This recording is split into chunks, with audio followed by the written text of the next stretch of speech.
Okay, who has an SEO question? Because from time to time, I get lots of questions when it comes to SEO, digital marketing in general. And I want to answer three questions that I just got this week. But these aren't new questions. These are questions I've heard over the course of my career. I'm Janet Bartoli, owner of the Bartoli Consulting Group. I work with staffing and recruitment agencies to help them achieve more leads from organic search. So let's get to the questions. And if you have your own specific types of questions, drop them in the comments below, and I am more than happy to answer those. Question number one, and again, as I said, all throughout my career, this has always been asked. Question number one is, what is SEO? Okay, I'm going to answer that.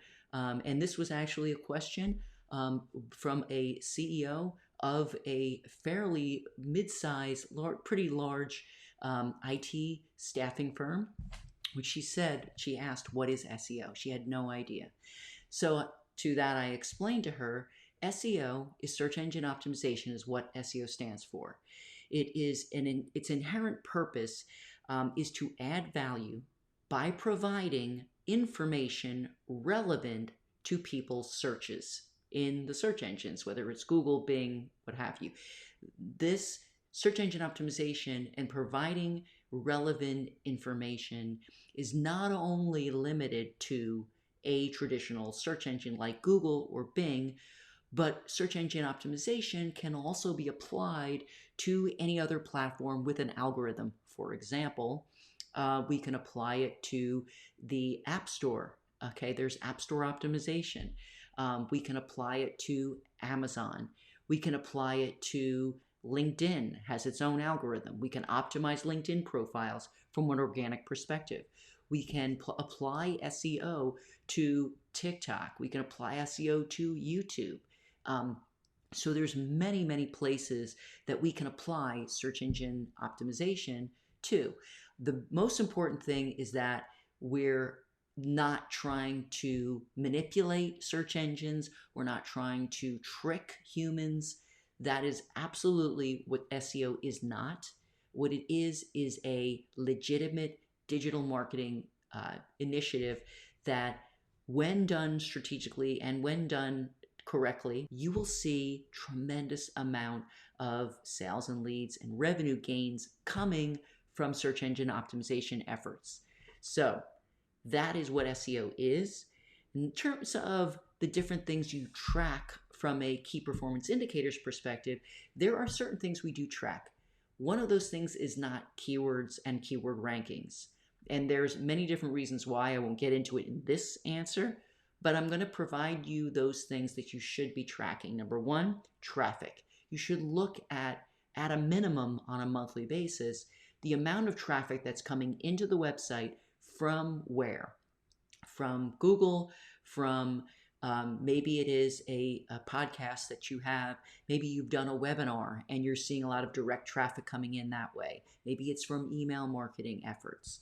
So traffic is one thing you should definitely be looking at. One of the things we do with our clients is we're tracking the traffic coming in on a monthly basis. And so we're able to show that traffic coming into the website, where is it going? Next thing is time on site. Number one is traffic. Number two is time on site. Time on site is the time a person, when they come to your website, ideally we want them to come to our website. They find something interesting, informative, valuable, helpful. They stay on the site. So the time on the site should range, again, depending on the type of information that you have or that they're landing on, what page. If it is a page that takes them about 4 or 5 minutes to read, interpret, digest, maybe there's a form to fill out, it would be a little bit longer of a session versus if they're coming in to read about the services you offer, which could be done within a minute or two. We next look at number three, the number of touch points. So the touch points, or those areas across the site where we have converting points. So whether it is filling out a form, whether it is maybe if you have a actually a chatbot in your website, or are they hitting a job application, which ideally is what we're trying to get them to do. So those are the touch points. When they come into the website, are they going from the homepage or from a blog post? And at what point are they dropping off, or are they continuing on to the job application? Number 4, the percentage of return visitors. This is really important because this helps us with relevancy and with freshness of content. If you have the same content up for the last 5 years, there's nothing new for that job seeker or employer to consume.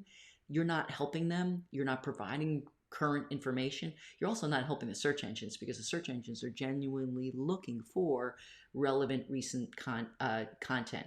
And the last one is the number of pages visited. So how many pages in the website? Many times, if they land on a blog post and they find this information interesting, and if you have internal links, sending them off to other pages, other helpful content in your website, it should give them other pages that they're interested to consume. But we want them to have other content to consume. That's why it's important to have regular, fresh, interesting content. Mix some video in. Maybe you have some audio if you've done an interview, or if you have some other, maybe infographics or some other information that will be helpful or relevant. So that's the question for what is SEO. The next question is, in order to increase sales leads, should we add more sales reps to our staffing agency? So that's not, it's a question I can't answer, because there's many other questions I would have about that. But sales and marketing, while they're different disciplines, they should absolutely be working hand in hand. So what I would understand, if assuming you're a growing agency, maybe you're growing your sales team, that's great. However, if you are at a sort of a max capacity in terms of sales team that you have, headcount, what you should be doing is putting more emphasis on your digital marketing, because digital marketing is not going to replace a sales rep. Digital marketing acts as an aid or an assistant to your sales team. I actually was in sales early on in my career, and this was way back before social media was a thing and before I could leverage the help of a website. However, thinking back as a sales rep at the time, I think it would have been a huge benefit to get some cold leads in from, whether it was a social media, digital marketing, my website, what have you, to be able to provide and have a good conversation with somebody who's more of a warmer lead. Cold call was all that I was trained to do. And again, this was 20 years ago. Now, I think it's far more beneficial for sales reps to leverage the marketing teams in-house. Whether you have a team in-house or whether you're working with an agency or a consultant, the sales teams should absolutely be working hand in hand. So this was a client, and so that I said, why don't we see if we can, maybe instead of taking some of that potential budget, putting into a new sales rep, why don't we leverage that on some additional other digital marketing channels? Maybe we want to add more to our SEO. Maybe conversion rate optimization, we're getting the traffic in, and maybe we can take a look to see how it's converting. So that's how I would answer that question. Again, case-by-case basis. Your sales and marketing should really be working hand in hand. So before you add headcount, look to see what you're doing from a digital marketing standpoint first, and really sort of expanding on that. And number 3, how do I convey the importance of this valuable marketing effort, which is SEO, to my CEO, who, by the way, is also interested in adding more sales headcount? So there's 3 different things that I do when I'm working with a CEO in particular. Many SEOs I have come across over the years they are coming at it from an inexperienced or a junior level perspective. I come at having this conversation with a CEO or any executive from a business standpoint, because at the end of the day, the CEO, or if you yourself are a CEO or a vice president in charge of operations or sales and marketing, you're not interested in how many links did I get to the website, how many title tags did I optimize, what's my page speed, because at the end of the day, you need to see what the end result is. How many job seekers am I able to attract, warm up, influence, and want to trust my staffing agency with the ability to help them by providing them valuable information on the top of funnel, the early stages when they're in their research phases, and even in the consideration phases when they're comparing you with another staffing agency.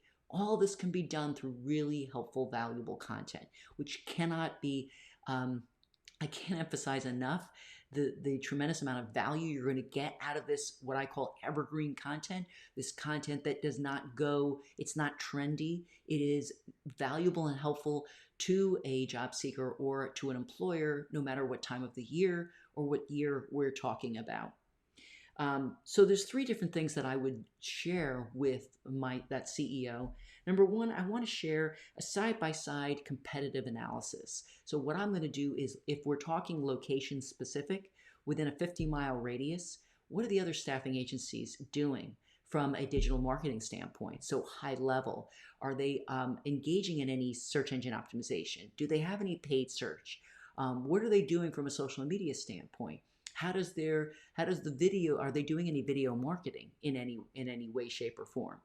There's where you can really sort of like say, hey, we can take a share of voice away from these competitors, and also looking at the current analytics to understand from a competitive standpoint, where are we, where are our competitors? And if we are far and above ahead of them as a result of our search engine optimization efforts, there's a check into that digital marketing column. Again, making sure that all the conversion points are attached. So you're coming at it from I'm coming to the website, I'm taking a specific action, maybe I'm filling out a job application, I'm reaching out to your staffing firm because you have jobs that are of interest to me and my company.